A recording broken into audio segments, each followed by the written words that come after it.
روک لگا دی ہے کہ اچھا مثلا روک کیا ہے؟ شریعت یہ کہہ رہی ہے کہ ہاتھ مت پھیلاؤ، مر جاؤ، ہاتھ مت پھیلاؤ، لیکن دوسری طرف شریعت نے آپ کو یہ اجازت نہیں دی ہے کہ کوئی ہاتھ پھیلائے تو آپ اسے یہ بات سنائیں کہ ہاتھ مت پھیلاؤ، مر جاؤ۔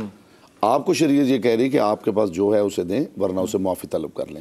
شریعت یہ کہہ رہی ہے کہ بیوی جو ہے وہ اپنے گھر سے نہ نکلے، چاہے کچھ ہو جائے، وہ اپنے گھر بھی نہ جائے اپنے شوہر کی اجازت کے بغیر، حتیٰ کہ اس کا باپ مر جائے تو بھی شوہر کی اجازت کے بغیر نہ نکلے، لیکن دوسری طرف شوہر کو اجازت نہیں دی ہے کہ وہ روک سکے۔ آج کل کے مولویوں میں سے آپ تو پاپولر مولوی بالکل بھی نہیں ہو سکتے، کیونکہ 51% تو پاپولیشن کو آپ نے ناراض کر دیا۔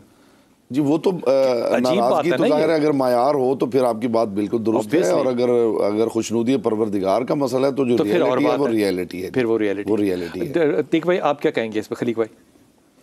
بسم اللہ الرحمن الرحیم۔ بلال بھائی آپ نے کہا آنکھ کا پردہ اور زبان کا پردہ، تو آنکھ کے پردے کی تو سمجھ آتی، زبان کے پردے کی میں تعویل کروں گا آپ کے ساتھ مل کے۔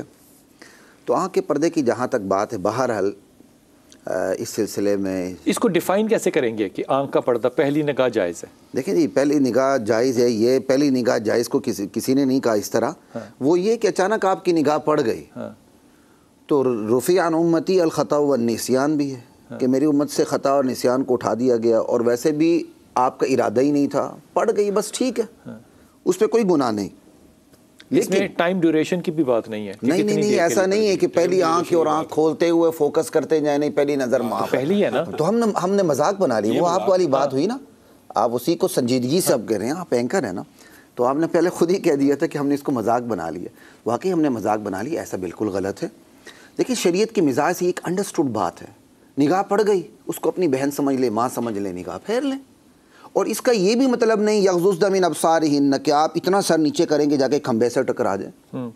آپ نے نظر ادھر ادھر کرنی ہے، بس چلے جانا ہے۔ اور اگر آپ کی نگاہ پڑتی بھی ہے، کہیں بیٹھے ہوئے مجبوری ہے، تو پھر اتنی نگاہ کی شاید گنجائش ایسے نکل آئے کہ جہاں اس کا پردہ ہے اس پہ آپ کی نگاہ نہ پڑے، ادھر ادھر آپ اپنا کہتے ہیں نظر دوڑا لیں، کیونکہ جو پردہ ہے نا اس کے بارے میں آپ کو صاف کہہ دوں کہ الا ما ظہر منہا، جس کا ظاہر ہونا مجبوری ہے، وہ چہرہ ہے، وہ ہاتھ ہے، اس کے ساتھ پاؤں بھی داخل ہو جائیں گے۔ ٹھیک ہے جی، یہ ہے۔ لیکن بعد کے علماء نے کہا کہ چونکہ فتنے کا دور ہے، اچھا چہرہ ہی منبع ہے، تو لہٰذا چہرے کا پردہ بھی ہونا چاہیے، وگرنہ چہرے کے پردے پر اہل علم کا اختلاف، اجتہادی اختلاف موجود ہے۔ ٹھیک ہے، ضروری نہیں ہے کہ متقدمین احناف بھی کہتے تھے کہ چہرے کا پردہ ضروری نہیں، لیکن متاخرین جو احناف ہیں وہ کہتے ہیں دیکھ کے چونکہ علت روکنا ہے برائی سے، لہٰذا یہ علت موجود ہے، لہٰذا چہرے کا پردہ بھی کیا جائے۔ صرف ہمارا پردہ نہیں ہے، دیکھیں نا سامنے والے کا لباس بھی ہونا چاہیے کہ جا کے میری نگاہ چپک نہ جائے ادھر۔ یہ صرف میری کیا کہتے ہیں ذمہ داری تو نہیں ہے نا کہ میں اپنی نگاہ نیچے کروں۔ میرا مقدمہ یہ ہے کہ مجھے کوئی انوائٹ نہ کرے ورنہ میں نہیں چھوڑوں گا۔ نہیں، یہ آپ ادھوری بات لے رہے ہیں، ادھوری بات بڑی خطرناک۔ دونوں طرف حیا کا معاملہ دو طرفہ ہے، یک طرفہ نہیں ہے۔ میرے کہنے کا مطلب یہ ٹھیک ہوگی بات، دو طرفہ ہے۔ اگر مجھے یہ کہا گیا کہ میں اپنی نگاہوں کو نیچے کروں تو میری ماں بہن کو بھی یہ کہا گیا کہ اپنا لباس ایسا رکھو کہ تمہیں دیکھتے ہوئے اگلے کی نگاہ چپک نہ جائے ادھر جا کے۔ ٹھیک ہے، دو طرف۔ تو نگاہ ہی نیچے ہے تو پھر مجھے اس کے لباس سے کیا لینا؟ نگاہ نیچے کا مطلب یہ لفظی مطلب نہیں ہے ایسے کریں، اچھا یہ مطلب نہیں ہے، نگاہ اس کی طرف آپ نے دیکھنا نہیں ہے۔ یہ تو علامہ صاحب بڑی عجیب سا معاشرہ نہیں بن جائے گا کہ کوئی کسی کے ساتھ آئی کانٹیکٹ کے بغیر باتیں کر رہا ہے؟ بسم اللہ الرحمن الرحیم۔ بلال بھائی کچھ میں باتیں مفتی صاحب کے حوالے سے بھی کچھ آگے بڑھانا چاہتا ہوں، کچھ باتوں کو سیکنڈ کرتا ہوں اور کچھ باتوں پہ ایک اختلافی نوٹ دیتا ہوں۔ جیسے انہوں نے کہا جو چیز ظاہر ہو جائے اس میں قد و قامت اور حلیہ تو شامل ہے، لیکن چہرے کا انہوں نے کہا قدیم دور سے اختلاف چلا رہا ہے۔ میں صرف اس کی دو دلیلیں دوں گا۔ پہلی بات یہ ہے، رسول اللہ صلی اللہ علیہ وسلم نے فرمایا اگر تم کسی سے نکاح کرنے کا ارادہ کرو تو اس کو دیکھ لو۔ یہاں سے ثابت ہوتا ہے اس کو برہنہ دیکھنے کا حکم نہیں دیا جا رہا، اس کا چہرہ دیکھنے کی ہی اجازت دی جا رہی۔ دوسری قرآن کی آیت، پاؤں اور چہرہ ظاہر کوئی برہنہ دیکھنے کی تو اجازت نہیں نہ دی جا رہی۔ دوسری بات ہے قرآن پاک کی بھی ایک آیت ہے کہ جب عورتیں بوڑھی ہو جائے تو یضعن ثیابہن، ان کو اجازت ہے اپنے کپڑے اتار دیں۔ تو کیا معاذ اللہ جسم کے کپڑے اتارنے کی بات ہے کہ چہرے کے؟ ہاں چہرے کے بات۔ تو ایک بات تو یہ ہے کہ چہرہ ہی، جیسے انہوں نے کہہ دیا کہ بعد کے لوگوں نے کہا چہرہ مرکز نگاہ ہے، مرکز حسن ہے، اس لیے چہرے کا پردہ بھی ہونا چاہیے۔ تو بنیادی طور پہ معاشرے کے اندر یہ ابلاغ بڑا ضروری ہے کہ چہرے کا حجاب ہو جائے۔ اور اب یہ دیکھیں بلال بھائی، وہ جو سارے آرگومنٹ سے آپ بتائیں کہ جی نقاب کے ساتھ عورت کیسے کام کرے گی، جی یہ ہو جائے گا. 3 سال ہو گیا ماسک نہیں اتر رہا، کام ہو رہا کہ نہیں ہو رہا؟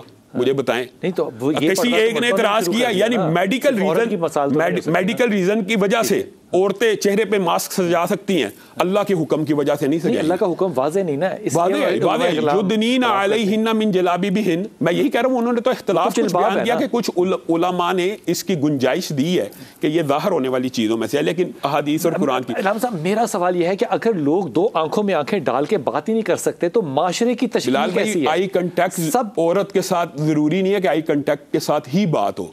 اور دوسری بات ہے اگر کسی صورت میں ہو آنکھ کے ساتھ آنکھ کا اگر ٹکرا بھی جائے تو دوسری بات یہ ہے. ایک بات میں مظاہری صاحب کی یہ بھی کہوں گا کہ بنیادی طور پہ یہ حکم نیت کے اوپر نہیں ڈیپینڈ کرتا. کچھ احکام واضح ہیں. اگر ایک عورت بے لباس یعنی فحش لباس میں ہے، آپ کے میری نیت ٹھیک ہے، میں اس کو دیکھتا جا رہا ہوں، آپ کو اس چیز کی اجازت نہیں ملے گی. بلکہ میں تو یہ کہتا ہوں کہ پوری دنیا کے مرد اندھے ہو جائیں نا، پوری دنیا کے مرد، تو عورتوں کو پھر بھی پردے ہی کا حکم ہے. مرد کا فحش لباس کیا ہوگا؟ مرد کا فحش لباس جو اس کے سطر کو ظاہر کر دے، اسی طرح عورت کا بھی سطر کو ظاہر کرنا ہی فحش ہے. تو اس سارے جب بھی ہم کہتے ہیں فحش لباس تو وہ خاتون کا کیوں ہے؟ مرد فحش لباس پہنتا ہے، پہن سکتا ہے. چست پتلون ہو، ایسی پتلون ہو جس کے دھوتی باقاعدہ سطر کو ڈھانپتی ہے، اور شرعی طور پہ پورا سطر وہی ہے. نہیں ڈھانپتی ہے، ایسا ہی ہے نا. میں تو کہتا ہوں فحش لباس کس کو؟ مرد کا فحش لباس کیا ہوگا؟ جس کے اندر مرد کے بھی جسم کے خد و خال نمایاں ہوں. یہ نہیں ہونا چاہیے. دھوتی پہنی ہے میں کہتا ہوں ہر وہ ظاہر ہو رہے ہیں نا، یہاں تک اس نے دھوتی پہنی ہوئی ہے. بلال بھائی دھوتی تو بڑا لمبا، اس کو کبھی فحش نہیں کہتے. کھلا بڑا لمبا چھوڑا لباس ہوتا ہے، ساتر ہوتا ہے. دھوتی تو بڑی ساتر ہوتی ہے. دھوتی یہاں سے یہاں تک ہے نا، تو سطر بھی یہاں تک نا. مرد ناف سے اوپر تو نہیں ہے نا. ہاں ناف سے اوپر تو مرد کو ویسے ہی اجازت ہے. یعنی مرد کے اندر وہ آپ. دوسری بات یہ بھی میں بتانا چاہتا ہوں کہ جیسے مفتی صاحب نے اشارہ کیا نا، یہ صرف کل للمؤمنین کے حکم نہیں ہے، کل للمؤمنات بھی ہے. اب وہ اندھا جو نبی کریم صلی اللہ علیہ وسلم کے گھر آیا تھا تو رسول اللہ نے اما عائشہ کو کیا کہا تھا؟ پردہ کر. اب وہ اندھا ہے تو اما عائشہ کو یہ کہتے ہیں کہ یہ مطلب نہیں ہے، آپ تو اس کو دیکھ رہی ہیں نا. یہ ہم نے خواتین کے لیے ایک بڑا عجیب سا ماحول بنایا ہوا پاکستان کے اندر کہ خواتین چاہے دیکھتی رہیں، اس میں کوئی عیب نہیں ہے. خواتین کو گھر میں ڈرامے دیکھنے تک کی بھی اجازت ہوتی ہے، ہر چیز وہ ان کے لیے جائز ہے. مردوں کے اوپر زیادہ پابندی ہے، لیکن ہم تو یہ کہتے ہیں یہ دونوں کے لیے اجازت نہیں ہونی. نہیں بالکل نہیں. ڈرا کر لیں. میں کہتا ہوں غیر محرم کو دیکھنا. مجھے ایک بات بتائیں، خبریں سننے کی. میں آپ کو ایک حدیث سے ہی بیان کرتا ہوں. رسول اللہ صلی اللہ علیہ وسلم نے فرمایا کوئی بندہ آپ کے گھر میں جھانک رہا ہے، کوئی بندہ آپ کے گھر میں آپ بتائیں اس کی آنکھ پھوڑنے کا حکم ہے. ٹھیک ہوگی بات. اس کا مطلب ہے میں نے مان لی بات. میں کب کہہ رہا ہوں کہ ایسا نہیں ہے. حضور اقدس یہ بتائیے کہ اگر علامہ صاحب ٹھیک کہہ رہے ہیں، جو کہ یقیناً وہ ٹھیک کہہ رہے ہوں گے، تو پھر تو خبریں بھی نہیں سننی چاہیے خواتین کو. آدمی پڑھ رہا ہوگا ڈرامہ تو چھوڑ دیں. میں شاید بات واضح نہیں کر سکا یا محترم نے اسے جو ہے وہ تھوڑا مزید اسے وہ نہیں. ویسے بھی اختلاف رائے میں حرج نہیں ہوتا. ہاں حرج نہیں ہے اس میں.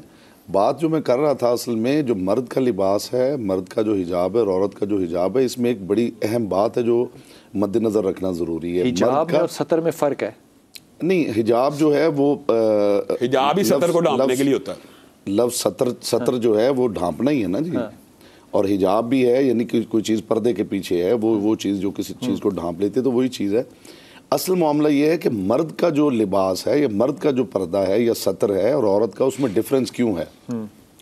مرد کا پردہ یہ ہے کہ ناف سے یہاں تک گھٹنوں تک وہ کورڈ ہو تو وہ اس کے لیے جو واجب سطر ہے وہ یہ ہے. عورت کا جو ہے اس میں وہ نماز پڑھ سکتا ہے، اس میں وہ نماز پڑھ سکتا ہے. وہ اگر مجبوری جان بوجھ کے نہیں کہ وہ اس کے پاس لباس ہو اور یوں پہن لے. جو واجب حجاب ہے اس کا یہ ہے. اس بات کو واضح کریں، اگر اس کا سطر ڈھکا ہوا ہے تو کیا وہ نماز پڑھ سکتا ہے؟ جی بلال بھائی نماز کے احکامات کچھ فرق ہوتے ہیں. سطر ڈھکا تو وضو کرنا ضروری ہے کہ نہیں؟ فرض ادا ہو جائے گا، اس کے آداب مستحبات رہ جائیں گے، کراہت آ جائے گی. میرا خیال ہے مطلب کندھے ڈھانپنا ضروری ہے نا.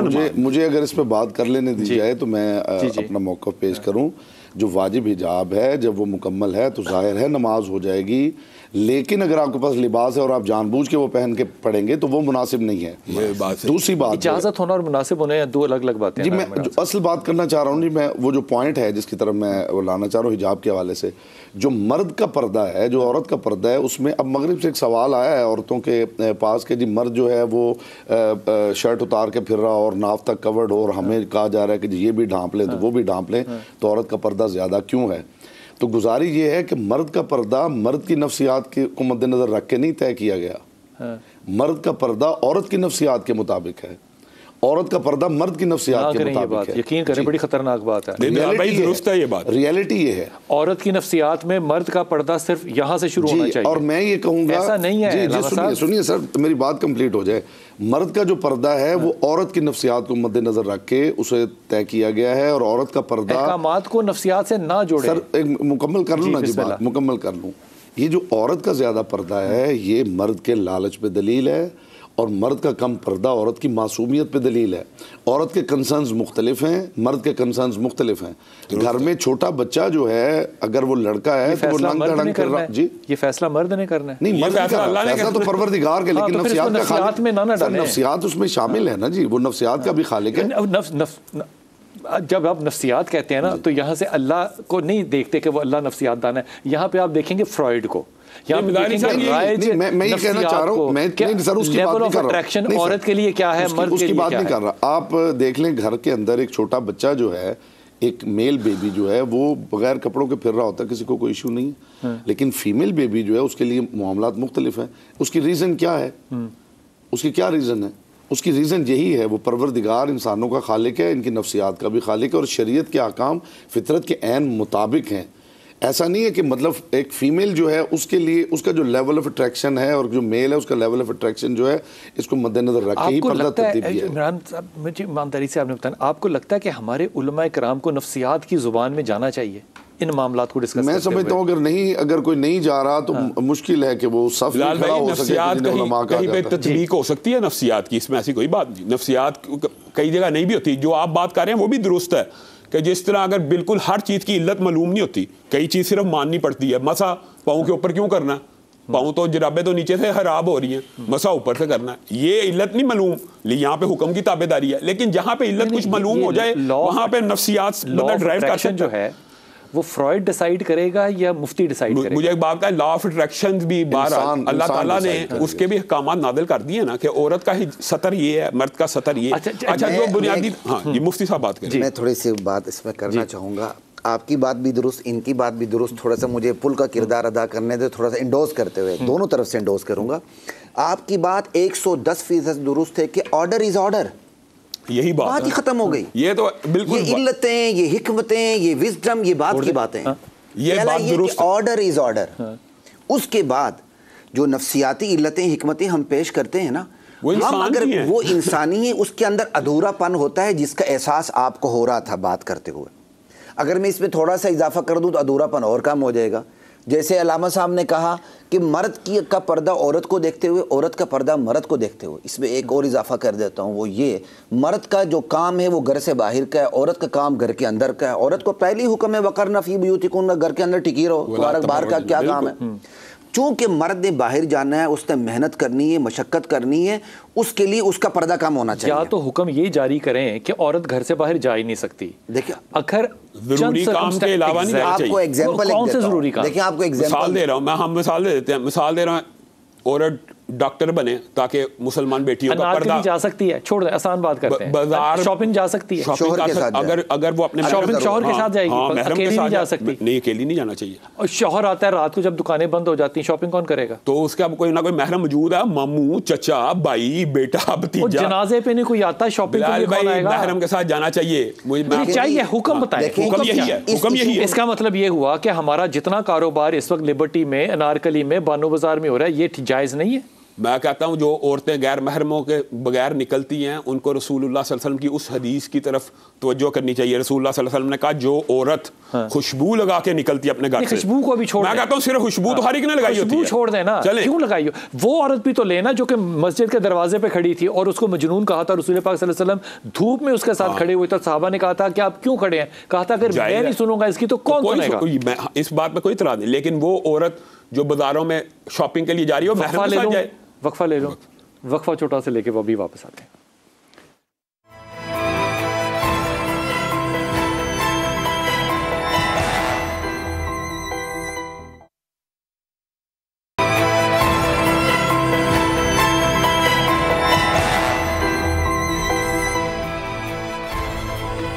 بسم اللہ الرحمن الرحیم. عمران بھائی آپ کے کو ہدیہ یہ کر رہا ہوں, یہی میرا سوال ہے. رسول پاک صلی اللہ علیہ وسلم بیٹھے تھے اور صحابی اور حضرت انس تھے میرے خیال میں, حضرت معاذ تھے. تو رسول پاک صلی اللہ علیہ وسلم نے جو ہے وہ 2 انگلیوں میں زبان پکڑی اور بتایا کہ یہ وہ چیز ہے جو کہ تمہیں ایمان میں یا ایمان سے باہر نکال سکتی, سو اس کا استعمال بتایا. اب جب اللہ کے رسول کی یہ بات جو ہے وہ اتنی واضح طور پہ سامنے آ گئی ہو, تو آپ کو لگتا ہے کہ اس معاشرے میں نماز روزہ قائم رکھنے کے باوجود ہمارے ملک میں, ہمارے ممبر میں, ہماری ریاست میں, ہمارے حاکمین میں, ہماری عوام میں کیا یہ بات رائج ہے کہ وہ اپنی زبان کی حفاظت کر سکیں؟ جناب امیر المومنین علیہ السلام کا ایک فرمان ہے, تکلموا تعرفوا, بولو تاکہ تم پہچانے جاؤ. جب تک انسان خاموش ہے, اس کی جو شخصیت ہے, اس کا قد, اس کا چہرہ, اس کی آنکھیں, اس کے ایکسپریشنز جو بھی ہوں, دوسرا اسے نہیں سمجھ سکتا کہ یہ اندر سے بندہ کیا ہے. جیسے ایک انسان بولتا ہے تو اس کے جو اندر کا انسان ہے وہ نکل کے باہر آ جاتا ہے, اخلاق کا پتہ چلے گا, ایکسپوز ہو جاتا ہے, وہ اس کی علمی سٹیٹس جو ہے اس کا پتہ چل جاتا ہے, وہ کتنا با اخلاق ہے یہ پتہ چل جاتا ہے, کس علاقے سے تعلق رکھتا ہے یہ پتہ چل جاتا ہے. تو سب سے زیادہ جو ضروری ہے وہ تحفظ ہی آپ کی زبان کا ہے. اچھا, زبان میں لفظوں کا تحفظ اتنا اہم نہیں ہے جتنا طرز تکلم کا تحفظ اہم ہے. طرز تکلم سے مراد؟ طرز تکلم سے مراد یہ ہے کہ وہی الفابیٹس ہیں, وہی الفاظ ہیں, آپ بھی استعمال کر رہے ہیں, میں بھی استعمال کر رہا ہوں, لیکن لفظ جو ہیں ان کا جو کمبینیشن ہے, جب جو لفظوں کی بندش ہے, اگر آپ اس میں محتاط نہیں ہیں تو ہو سکتا ہے کہ آپ بہت قیمتی بات کو ضائع کر دیں اور بہت غیر معیاری بات کو یوں بنا سنوار کے پیش کر دیں کہ لوگ اسے پسند کرنے لگیں. جیسے کہ پہلے بات ہو رہی تھی, لائکس کی بات ہو رہی تھی, کہ آپ ایک بات کو یوں ایکسپلائٹ کرتے ہیں, بات ریئلٹی میں کچھ نہیں ہوتی, لیکن آپ اسے یوں ایکسپلائٹ کرتے ہیں کہ لوگ اسے پسند کرنے لگتے ہیں. وائس ورسا بہت مرتبہ ایسا ہوتا ہے کہ آپ بہت قیمتی بات کر رہے ہیں لیکن آپ کے پاس الفاظ کا پراپر چناؤ نہیں ہے, آپ کا جو طرز تکلم ہے وہ معیاری نہیں ہے, تو پھر آپ بہت قیمتی بات کو بھی ضائع کر. ٹھیک ہو گیا, آپ نے اب سچی والی بات مجھے بتانی ہے, بالکل سچی والی بات, یہ میں زور لگا رہا ہوں, وہ بات آپ کی بالکل درست ہے. کیا ممبر آپ کو نہیں لگتا کہ آج ممبر بھی اگر یہ بات 100% اکراس دا بورڈ کہے نا کہ ممبر پہ زبان کی حفاظت ہے تو وہ نہیں ہے؟ دیکھیں جی, ممبر پہ پہلے بولنے دیا جائے. کون نہیں, ہم نے ممبر پہ کس کو بٹھایا ہوا ہے؟ نہیں, وہ میری چوائس تو نہیں ہے نا, جو چاہے بیٹھ جاتا ہے, معاشرے کی چوائس ہے. آج اگر مولوی صاحب کو میں بٹھاتا ہوں مسجد میں, ہاں جی آپ بٹھاتے ہیں, یہ بٹھاتے ہیں, یہ بٹھاتے ہیں, میں بٹھاتا ہوں, اور کون بٹھاتا ہے؟ اگر آپ نے مولوی صاحب کا نام یہ رکھا ہے, اسے داڑھی رکھی ہوئی یا پٹے رکھے ہوئے ہیں یا کوئی بہت پہنچی ہوئی سرکار بیٹھی ہوئی, اندر سے وہ بالکل کھوکھلا ہے, اب میں آپ اس سے جو مرضی بات کروا لیں. میں کیسے جج کروں گا؟ جج نہیں, کوئی کوالیفیکیشن ہوتی ہے, کوئی تعلیم ہوتی ہے, کوئی کردار ہوتا ہے. فیمس ہونا نہیں کافی ہوتا؟ ہاں, یہ دیکھیں نا, یہی تو بات ہے. آپ یہ بیماری کس نے ڈالی ہے؟ یہ بیماری ارباب اقتدار نے ڈالی ہے. ارباب اقتدار چن چن کے کھوکھلے لوگوں کو اٹھاتے ہیں مختلف. سر یہ بیماری آپ لوگوں نے ڈالی ہے. آپ لوگوں نے کہا کہ داڑھی رکھنے والا مولوی ہوگا, آپ نے کہا کہ زلفیں رکھنے والا مولوی ہوگا, آپ نے کہا امامے اور ٹوپی والا مولوی ہوگا. جب وہ بن گیا اب آپ کہتے ہیں نہیں یہ مولوی نہیں ہے, اب اس کی تعلیم کی قابلیت دیکھی جائے. ہم نے یہ کہا تھا کہ یہ ظاہر بھی ضروری ہے, آپ نے باطن کی چھٹی کرا دی, صرف ظاہر کو رکھ لیا. ہم نے یہ تو نہیں کہا تھا کہ ظاہر باطن نہ ہو, آپ نے کہا چلو ٹھیک ہے ظاہر و باطن نہ ہو. بڑے بڑے جبے تھے, کبے تھے, دبے دیکھے تو اندر اس کی نام بلی ضربہ سیگا نہیں آ رہا ہوتا. ان پڑھ, انٹرنیشنل ان پڑھ, بڑے بڑے عہدوں پر ہیں, ایک لفظ نہیں آتا. اب آپ کہیں گے زبان کی حفاظت, ہاں جس معاشرے میں, جس محلے میں, جس علاقے میں ان لوگوں نے, چاہے وہ کسی بھی مسلک سے وہ تعلق رکھتا ہو, ایک اہل علم کو ممبر پہ بٹھایا نا, تو جیسے علامہ صاحب نے کہا کہ پھر لفظوں کی بندش, اس کا چناؤ, اس کی کمبینیشن اپنی شان کی ہوتی ہے. علامہ صاحب, میں اگر کسی سے نظریاتی طور پہ یا مسلکی طور پہ میں اس کے خلاف ہوں تو کیا میں بیٹھ کے مسجد میں اس کے خلاف بیان بازی نہیں کر سکتا؟ بلال بھائی, بنیادی طور پہ پہلی تو میں آپ کو بات بتاتا ہوں, وہ جو حدیث آپ نے بیان کی ہے وہ حضرت معاذ کی ہے, اور رسول اللہ صلی اللہ علیہ وسلم نے کہا نیکیوں کی جڑ نہ بتلاؤں. نیکیوں کی جڑ ہے زبان. اس کا میں نے لفظ ایمان پڑھا ہے. ہاں, ایمان کی جڑ, نیکیوں کی جڑ حدیث کے الفاظ ہیں. دوسری بات یہ ہے بلال بھائی, آپ یہ دیکھیں نیکیوں کی جڑ جب کسی چیز کو کہا گیا تو آپ ذرا غور کریں, اگر نیکیوں کی جڑ ہے تو برائیوں کی جڑ بھی ہے. ٹھیک, کس طرح؟ جتنے گناہ انسان زبان سے کر سکتا ہے اور کسی بھی بدن سے کہ کسی عضو سے نہیں کر سکتا, جھوٹ, گالی, الزام, بہتان, غیبت, چگلی. دوسری بات ہے نیکیوں کی جڑ کیسے ہے, ذکر الہی، نماز، یہ سمجھ میں آ گئی. مجھے یہ بتائیے کہ اگر میں نظریاتی طور پہ آپ کے خلاف ہوں میں مسلکی طور پہ آپ کے خلاف ہوں، مجھے آپ اچھے نہیں لگتے، تو کیا میں ممبر پہ بیٹھ کے آپ کے خلاف جو ہے وہ بری زبان استعمال کر سکتا ہوں؟ بری زبان تو استعمال کرنی نہیں چاہیے. مسلمان تو وہ ہے جس کے ہاتھ اور زبان سے کیا ایسا ہوتا ہے؟ دوسری بات یہ ہے، ایک بات لیکن میں تھوڑا سا آپ سے ایک اختلاف اور کرنا چاہوں گا. بے شک ممبر و محراب کافی جو اس کے اندر غلطیاں پائی جاتی ہیں، لیکن ایک بات بلال بھائی میں آپ کو بتا دوں، عوام کے اندر ایک شعور پایا جاتا ہے. وہ کیا کہ جو ممبر کا وارث ہے نا، بہرحال ان کی خواہش بھی ہوتی ہے، شوق بھی ہوتا ہے کہ یہ کرپٹ نہیں ہونا چاہیے، یہ بدکار نہیں ہونا چاہیے، یہ چور نہیں ہونا چاہیے. یہ خواہش ہے عوام کی. اور بالعموم عوام کہاں رہتی ہے؟ نہیں، یہ پاکستان کی عوام کی ہی مینٹلٹی ہے. لیکن اس سے ممبر پہ بیٹھا ہے، اس کے سامنے مسلک والے اس کے بیٹھے ہیں، وہ تو اس کی اچھی بری بات کو ہوا کریں گے، سبحان اللہ پڑھیں گے. جس بھی مسلک کا گالی نکال دیں اور آپ کے فالوورز آپ کے ساتھ ہیں، وہ آپ کی گالی پہ سبحان اللہ کہتے ہیں. بھائی ہم نے اسی ملک میں دیکھا ہے جو جاہل ہے، جو پھر اب وہ عوام کون سی ہے؟ میں آپ کو بتاتا ہوں، مثال دے رہا ہوں، بریلوی ہو، دیوبندی ہو، اہل حدیث ہو، کوئی بھی مسلک کا ہو، اہل تشیع ہو، یہ بھی یہ نہیں چاہیں گے کہ میری ممبر پہ بیٹھا ہوا عالم یا شرابی ہو، یہ نہیں چاہیں گے. لیکن اس سے برعکس دیکھیں، ہم تخت رسول کے اوپر، ممبر رسول کے اوپر نیک چاہتے ہیں، لیکن جو تخت رسول ہے اس کے اوپر چاہے سیاستدان چور ہو، لٹیرا ہو، شرابی ہو، جس طرح کا مرضی ہو. سے حضور ایکسپیکٹیشن نہیں ہے نا، آپ سے تو ایکسپیکٹیشن ہے. مجھے بات بتائیں، کیا علماء کو رسول اللہ صلی اللہ علیہ وسلم نے اپنا وارث نہیں قرار دیا؟ بالکل دیا. تو کیا وارث صرف ممبر کا قرار دیا کہ تخت رسول کا بھی قرار دیا؟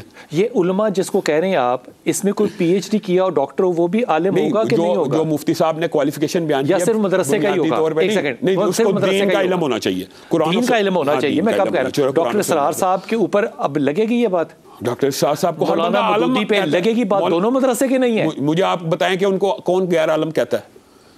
کون غیر عالم کہتا ہے؟ کوئی بھی نہیں کہتا. ایک عالم کا معاملہ صرف یہ تو نہیں ہے نا کہ وہ ممبر پہ بیٹھا ہوا ہو اور مدرسے کا پڑھا ہوا، کوئی بھی دین کا علم رکھنے والا. ایک عالم یہ ضرور ہوتا ہے کہ جس کی زبان کے شر سے، شاہ جی جب آپ کی زبان سے وہ شر نکل رہا ہے اپنے مخالف کے خلاف، یہ ممبر پہ بیٹھ کے جب نکل رہا ہوتا ہے، اس کو کیسے آپ جسٹیفائی؟ میں نہیں کرتا جسٹیفائی، یہ بہت بری بات ہے. اس سے برعکس ایک اور بات بھی کہنا چاہتا ہوں. اچھا ایک سیکنڈ، اس کو جسٹیفائی نہیں کرتے نا؟ بالکل نہیں کرتے. شر نہیں نکلنا چاہیے. کیا آواز اونچی نکلنی چاہیے، چیخیں نکلنی چاہیے؟ رسول اللہ صلی اللہ علیہ وسلم جب خطبہ دیا کرتے تھے، چیخ نہیں تھی. نہیں، میں نے کب کہا چیخ ہے؟ میں نے کہا رسول اللہ صلی اللہ علیہ وسلم جب خطبہ دیا کرتے تھے، صحیح حدیث ہے کہ رسول اللہ صلی اللہ علیہ وسلم کے بارے میں صحابہ نے کہا آپ کی رگیں، جرنیل آواز، نہیں یہ سنیں، رگیں پھول جاتی تھی اور چہرہ لال سرخ ہو جاتا تھا، اور ہمیں جہنم سے ایسے ڈراتے تھے کہ ہمیں لگتا تھا جہنم سر کے اوپر آ گئی ہے یا قیامت کے آثار سر کے اوپر آ گئی. لیکن ایکو لگا کے، ریورب لگا کے مائک کے اوپر بات کرنا، بلال بھائی میں تو ویسے ہی ساؤنڈ ایفیکٹس کے خلاف ہوں. جو گفتگو انسان نیچرل کر سکتا ہے، اور یہ رسول اللہ صلی اللہ علیہ وسلم نے فرمایا کہ بیان کے اندر کئی مرتبہ جادو ہوتا ہے. ایک بات میں اور آپ کو کہنا چاہتا ہوں، شاید بات اس تناظر میں بھی سمجھ آ جائے. ایک بندہ جو کہتا ہو کہ میں زبان جو ہے اس کے زبان کے شر سے بچیں، اور اس کی زبان کے شر سے اگر رسول اللہ کی شاگردی نہ بچیں، اس کو روکنا ٹوکنا نہیں چاہیے. کیا مطلب اس بات ہے؟ مطلب کہ صحابہ کرام ہیں، اگر صحابہ کرام ہی کسی بندے کی زبان کے شر سے نہیں بچ رہے تو وہ کیسے تقاضا کر سکتا ہے؟ میں یہی کر رہا ہوں، یہ تو مسئلے کی ایکسٹریم بات ہوگی. میں یہی بات کر رہا ہوں کہ اس کے جاہلوں کو مثال تھوڑی بنایا جاتا ہے حافظ جی. میں جس کی طرف اشارہ کر رہے تھے، میں کہہ رہا ہوں کچھ لوگ اگر اس کا رد اونچی بات میں کر بھی دیں گے تو ان کو ان کا رد ماننا چاہیے. دیکھیں جی، اونچی اور دھیمی آواز کا تعلق موضوع سے ہے. موضوع سے آپ مجھے کہیں کہ آتش فشاں موضوع پہ بولیں اور لیکن سیاچین گلیشیر کے لیے ٹھنڈے رہیں، ایسا نہیں ہوگا، ایسا نہیں ہوگا. یہ رسول اللہ نبی علیہ السلام کی حدیث ہے، موضوع کے مطابق آپ کی آواز میں اتار چڑھاؤ آتا ہے. یہ کوئی ٹیپ ریکارڈ تو نہیں نا کہ آپ، یا کوئی مشین تو نہیں کہ آپ اسی ایکول لیول پہ رکھیں. نبی علیہ السلام کے بارے میں صحابہ کہتے ہیں بسا اوقات آپ کی آواز اتنی اونچی ہو جاتی تھی حتی اسمع العواتق فی الخدور، یہاں تک کہ گھروں میں بیٹھی ہوئی پردہ نشین عورتیں آپ کی بات کو سن لیتی تھی. ایک صحابی نے گھر بیٹھے سنا نہیں، عورت نے گھر بیٹھے سنا. مسجد نبوی کے احاطے میں تو صحابہ کے گھر تھے. ہاں دیکھیں جی، وہاں سپیکر نہیں تھا. بلال بھائی یہ ہے، بلال بھائی اونچی آواز ایک واضح حکم ہے، مجھے سمجھ میں نہیں آ رہی بات جس طرف جا رہی ہے کہ اگر میری آواز اونچی ہوتی ہے تو میرے پاس یہ جسٹیفیکیشن ہے کہ فلاں نے میرے مسلک کے خلاف بات کی اس لیے مجھے یہ نہیں، یہ جسٹیفیکیشن نہیں ہے. اگر کوئی بندہ توہین کرے پھر جسٹیفیکیشن ہے. قرآن یہ کہہ رہا ہے کہ ادعو الی سبیل ربک بالحکمت والموعظۃ الحسنۃ، حکمت سے بات کرو، وجادلھم باللتی ہی احسن. آپ اگر ممبر پہ سبیل پروردگار کی طرف بلا رہے ہیں، آپ ممبر پہ ہدایت کر رہے ہیں، آپ ممبر پہ گائیڈ کر رہے ہیں، تو قرآن نے اس کا پیٹرن بتا دیا ہے کہ اس میں کیا ہونا چاہیے، بالحکمت. حکمت ہو. اس سے حکمت کیا ہے؟ عقل کی بات کرنی ہے. حکمت یہ ہے جو پہلے بات ہو رہی تھی کہ آرڈر از آرڈر. دین کے اندر اس طرح نہیں ہوتا کہ آرڈر از آرڈر. دین کے اندر حکمت ہے. رسول اکرم صلی اللہ علیہ وآلہ وسلم کے جو فرائض منصبی بیان ہوئے ہیں قرآن میں، اس میں یہ بیان ہوا ہے کہ یہ قرآن کا علم دے گا. اور حکمت کا مطلب یہ ہے کہ ایک حکم دیا گیا ہے، اس کی جو فلسفی ہے، اس کی جو پیچھے فلسفی ہے کہ آپ کو غسل کا حکم دیا گیا ہے، آپ کو صبح کی 2 رکعت نماز کا حکم دیا گیا ہے، دوپہر میں 4 رکعت نماز. تو اس کی فلسفی کیا ہے یہ اللہ کا رسول بھی بتاتا ہے، پروردگار نے بھی حکم دیا ہے کہ بتاؤ، تاکہ لوگ مطمئن رہیں کہ جو انہیں حکم دیا گیا وہ محض یہ نہیں کہ وہ غلام ہے اور ایک آقا نے حکم دیا ہے، بلکہ وہ ایک لاجیکل آرڈر ہے. میری یہ بات مکمل ہو جائے. جادلہم باللتی ہے احسن، جو جدال ہے اس میں صرف حسن نہ ہو، سپرلیٹو ڈگری احسن، وہ احسن ہو، یعنی اس سے بہتر حسن ممکن ہی نہ ہو. ہم بات یہ کر رہے ہیں سر کہ ایک دوسرے جب ڈیبیٹ ہو رہی ہوتی ہے، آپ کی بات کے جواب میں میری آواز اونچا ہونا اس کا مطلب کچھ اور ہے. درست ہے. ممبر پہ یہ مونولوگ ہے. ڈائلاگ میں آواز اونچی ہو سکتی ہے، مونولوگ میں آواز اونچی ہونے کا مطلب یہی ہے کہ آپ ایکسپلائٹ کر رہے ہیں. مونولوگ میں اگر آپ مفتی صاحب کے ساتھ اگری نہیں کرتے تو آپ مفتی صاحب موجود ہی نہیں ہیں، یہ لاہور میں رہتے ہیں، آپ اسلام آباد میں بیٹھے. نہیں، میں مثال دے رہا ہوں. کیا آپ کو یہ حق پہنچتا ہے کہ آپ ممبر پہ بیٹھ کے ان کے خلاف جو ہے وہ گفتگو فرمائیں؟ جی بالکل نہیں. تو علماء کرام نہیں کر رہے؟ میں تو سر اتنی بات کر رہا ہوں کہ ممبر کا مسئلہ مونولوگ کا مسئلہ ہے. ڈائلاگ میں میری ان کی بات ہو رہی نا. تھوڑی سی بات کرنے دیں. دیکھیں جی، بات یہاں یہ ہے، یہاں بیان ہے اور استدلال ہے. استدلال کی دنیا قائم رکھتے ہوئے آپ جو غیر طے شدہ مسائل ہیں اس پہ آپ بات کر سکتے ہیں. جو طے شدہ مسائل ہیں اس کو نہ چھیڑیں. کیوں نہ چھیڑیں؟ دیکھیں ایک طے شدہ بات، اجماع امت کو تو چھیڑنا، اگر اجماع امت کو چھیڑنا شروع کر کیسے کریں گے؟ نہیں اجماع امت کے خلاف نہیں ہو سکتی. علامہ صاحب نے بھی ایک بات کہی تھی کہ صحابہ کی شاگردوں کو اگر برا کہا جائے تو اس کے جواب میں تو پھر آواز اٹھے گی. اب جو اللہ کے نبی، میرا یہ خیال ہے مفتی صاحب کہ علامہ صاحب نے جو بات کہی ہے یہ بالکل غیر ضروری تھی، کیونکہ یہ بات معاشرے میں نہیں ہے. نہیں شر پھیلا رہے ہیں. شر کو کیوں آپ ایکسپلائٹ کرنا چاہتے ہیں؟ معاشرے میں ہے اس کو تسلیم کریں. بھائی اس معاشرے میں زنا بھی ہے، اس معاشرے میں شراب بھی ہے، اس معاشرے میں برائیاں ہیں، لیکن وہ ممبر کا موضوع نہیں ہے. کیوں اس چیز کو اٹھاتے ہیں جو گناہ ہے؟ بات کریں. دیکھیں نا، تھوڑی سی بات، میرے اتنی سی بات تھی، آپ طے شدہ مسائل کو نہ چھیڑیں اور استدلال کی دنیا پہ قائم رہیں. فروعی مسائل میں جو استدلال کی دنیا میں قائم رہتے ہوئے اس اختلاف رائے کریں تو یہ مذموم نہیں بلکہ محمود بات ہے، اچھی بات ہے، کوئی فرق نہیں پڑتا. میں ایک سوال پوچھنا چاہتا ہوں جی کہ یہ 3 دفعہ یہ بات ہوئی ہے کہ اگر صحابہ کے شاگردوں کے بارے میں کوئی ایسی بات ہوتی، نبی کریم کے شاگردوں کے بارے میں، صلی اللہ علیہ وآلہ وسلم کے شاگردوں کے بارے میں کوئی ایسی بات ہوگی تو پھر اس طرح جو میں یہ پوچھنا چاہ رہا ہوں کہ ممبر پہ مطلب کیا یہی واحد ریزن ہے کیا آواز اونچی کرنے کا؟ آواز اونچی کرنے کی واحد یہ وجوہات میں سے ایک وجہ اس کو ایگزامپل اس لیے بنایا گیا کہ آج یہ چیز زور و شور سے اٹھی ہوئی ہے جو معاشرے میں فساد برپا کر رہی ہے. ملک میں جب مجھے ایک بات لبیک یا رسول اللہ کا نعرہ ہو وہاں پہ یہ موضوع گفتگو علماء کا ہے کیوں؟ بلال بھائی ایک بات بتائیے، پاکستان کے قانون میں ایک بات موجود ہے کہ صحابہ کے خلاف توہین نہیں ہونی چاہیے. یار یہ بات ہو سکتا ہے. نہیں بات سنیں، اگر کوئی بندہ توہین کرتا ہے اور اس کے جواب میں کوئی بندہ یہ بات اٹھاتا ہے کہ یار قانون حرکت میں آئے، آپ اس کو آواز بلند کرنا نہیں جائز ہے. دوسری بات، ایک زبان کی حفاظت نہیں ہو سکتا، وقت بالکل ختم ہو گیا، ایک صرف حدیث گفتگو ہو ہی نہیں سکتی، وہ اٹھا لیں گے بات. السلام علیکم.